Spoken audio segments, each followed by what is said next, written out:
as we got into the Goldmark case and looking for evidence back in Washington, I talked to Ralph de Toledano. You may know the name, but he's a right-wing writer, Jewish, probably the best authority on his case. Anyway, looking for information about John and Sally Goldmark, I talked to Ralph de Toledano.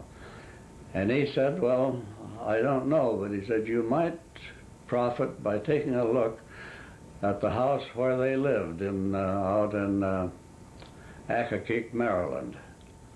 So I did.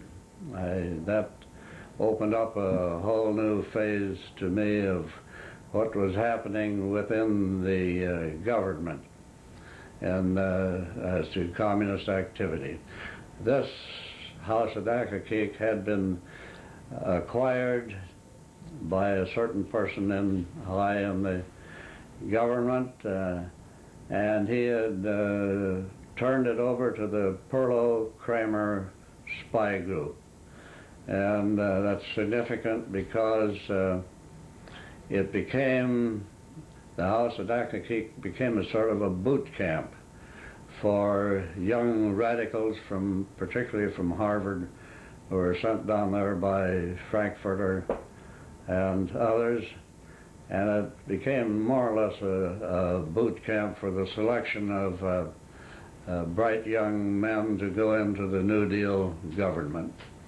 And it was a very clever thing, and these people were not interested in shooting war. They didn't want to take over the country that way. They wanted a revolution from within.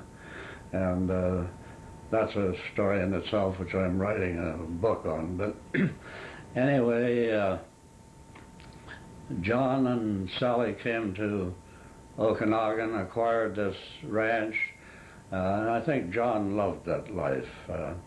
He acquired a big hat and some cowboy boots and a drawl and became a cowman. And he was an attractive man, and they were very well accepted in the community up there.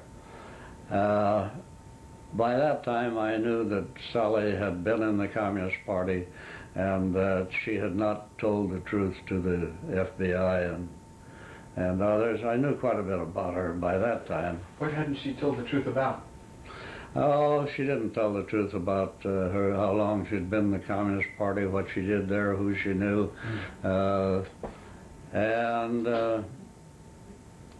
So from that standpoint, well, she began, I think, to press this liberal approach. She got active in the school, with the school people up there and other things. I paid no attention to this. I just was aware that they were there, and I knew the FBI agents who checked on it, and in most cases they didn't go beyond their front gate. There were planes coming and going to the Goldmark place all the time. It aroused curiosity among some of the people in the surrounding, but again, I did nothing except keep my eyes open. Ashley Holden ran for the legislature up there, and he wanted to know what I knew on Sally Goldmark and John Goldmark, and I told him nothing.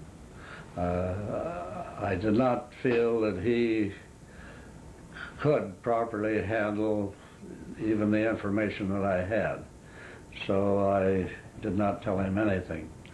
So I kept on watching what was going on, and I'd constantly get these reports, queries as to whether John Goldmark was a communist or not, that sort of thing. He became quite active in the Young Democrats, and they were pretty far left.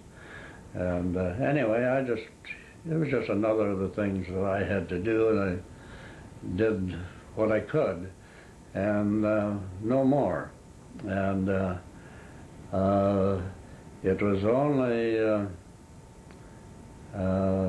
when I finally released information about Sally, and I did not name her, I merely used her party identification and suggested in a publication that I was putting out at that time that she go public with her experience. If she had been in the party and left, tell the people about it. But that wasn't her approach to the problem. And Sally was another pretty hardcore individual. I knew her quite well and liked her. But we understood each other. She knew what I was doing, disapproved of it, and I knew what she was doing mostly.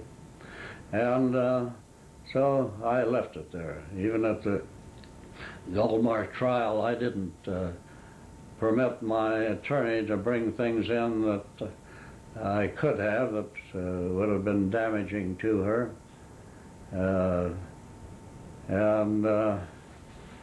Anyhow, I think they made a major mistake in filing that lawsuit.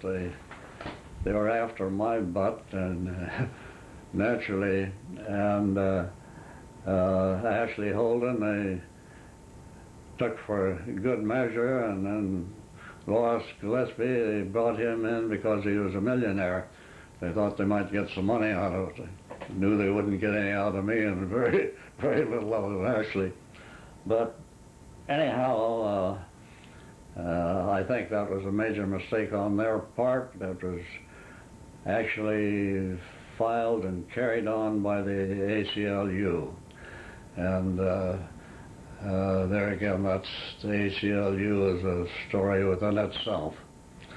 And John had been pushed ahead onto the board of ACLU, and I don't think he ever had a lot of stomach for that sort of thing. That was just my feeling. But I think Sally did. It was a way of life with her.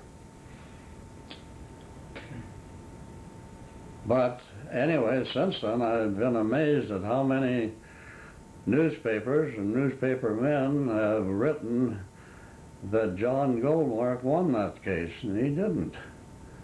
No, he didn't win it on appeal. The jury... He didn't appeal it.